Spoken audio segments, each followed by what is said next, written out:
Тие колку таа ќе ве освои. Тој авантуристички дух кој што треба да го носиш во себе, бидејќи возењето мотор сепак представува движење, посета на држави, посета на пријатели, значи не збориме за возење во градски услови, туку едноставно излегуваш од средината која те обкружува, одиш во нови средини, запознаваш пријатели и авантуристичкиот дух во тебе едноставно оживува. Со оваа страст веќе 25 години живее Борче Серафимовски, директор на Славјанскиот универзитет во Свети Никола. Првиот мотор, колку можам да се сетам, значи беше пред некои 25 години, на мои 15 години. Тоа беше Томос. Во тоа време тие беа мотори кои што беа достапни и можеа да се купат. Тогашниот гледачи ќе се сетат ATX 50. И тогаш се роди практично желбата за возење на мотор, инаку иницијално беше учеството на надпреварите за спретно возење со мотор. Тоа беше пионерскиот семафор, претходно со велосипед, потоа со мотор, и од овде се роди таа желба, така да благодарение на моите родители добив мотор и од мои 15 години почнав да возам. Моторот шара низ цела Европа и безмалку нема држава каде со моторот не бил. Не би рекол цела, но еве еден поголем дел од Европа успеавме во изминатите 12 години да ја поминеме. Како функционира нашиот клуб, така функционира и нашата дружба, дружбата со нашите членови, пријатели, другари. И заедно еве успеавме во слободното време и во летниот период, кога имаме така можност, пропатувавме по повеќе европски држави, значи збориме за XU, збориме нагоре од Европа, ако тргнеме, значи од Маđарска, Чешка, Словачка, Австрија, Германија. Сега еве имаме замислено некои нови рути возење, малку Швајцарија, планираме Португалија, се надеваме дека ќе успееме малку да свртиме и горе према скандинавските земји. Велат дека за голема страст и задоволство требаат и многу пари. Со други зборови, спортот е скап, нели? Во принцип, моторот пред се е лична работа. Сега секој би се определил за оној мотор кој што на него му одговара. Мојата определба беше патнички мотор. Бидејќи често патувам, преку 10.000 километри годишно се поминуваат и нормално тој мотор мора да овозможи услови за нормално патување, безбедно патување, можност за смесување на багажот кој што го носиме.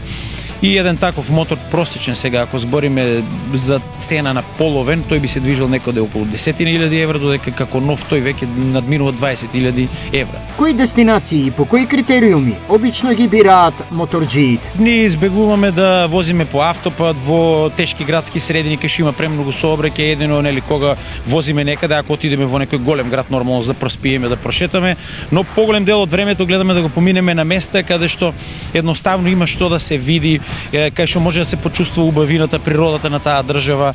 Еве можам да издвојам неколку места кои што ние на пример ги имаме посетено, а се добро познати за повеќе моторџии. Значи минатата година бевме на Дурмитор, па пред минатата ја веќе трет пат одам во Романија, Трансалпина, Трансфаграшан, тоа се прекрасни места кои што голем дел од моторџиите ги посетуваат. Љубовта кон моторите, освен Серафимовски во симпатичното Свети Николе, ја имаат и други, но 17 се сигурни. И тоа се членови на мотоклубот Свети Николе. За нив велат дека се главниот бренд на градот во државата од бивша Југославија и цела Европа. Ние сме мотоклуб, едно здружение на граѓани кој што функционира веќе 12-та година. Во моментот имаме 17 членови, од кои околу 13-14 активно се овде, останатите ни се во странство. И таа екипа која што е заслужна и во изминатите години сериозно работи на промовирање пред се на мотокултурата, промовирање на градот и еве со, како што напоменавте, организирање на овој интернационален настан кој што еве за наша среќа и за среќа на Свети Никола и Македонија доби меѓународни размери. Значи овој настан оваа година се организира по 8-ми пат. Тоа е класичен мотособир кој што не само што ги здружува клубовите и моторџиите од Македонија, Балканот и Европа, туку и сите ентузијасти, љубители на моторите, љубители на добра музика, на добра забава, така да ова може да кажеме дека е една добра рок-н-рол забава која што еве поголем дел од луѓето веќе ја знаат. За 2 дена во Свети Николе доаѓаат по 25.000 посетители, а со нив, верували или не, 3.500 мотори.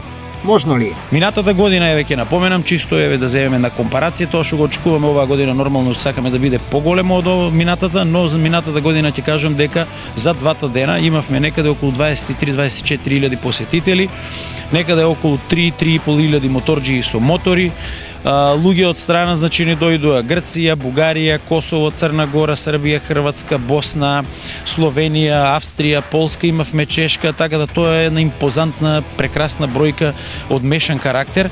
Се надеваме дека и оваа година ќе успееме да ја повториме. За вистинскиот јавач на ветрот, односно моторџија, возраст нема. Важи ли ова правило и за светиниколскиот мотојавач Борче Серафимовски? Па да, во принцип да, ја тоа можем да потенцирам слободно и да го потврдам, бидејќи ние во нашиот клуб имаме членови од возраст почнаа, ќе кажем, на 20 и своји 3, 4, 5 години, имаме членови на 60 години. Интересот за членувањето во клубот нонстоп се појавува независно од возраста, така да секој што се осеќа спремен, секој што е љубител на моторот и нормално што може да допринесе за развој на овој клуб и нормална афирмација на мотокултурата во Свети Никола и во Македонија и пошироко, е добре дојден. Тогаш со среќа во сите идни авантури, доживувања и предизвици се разбира.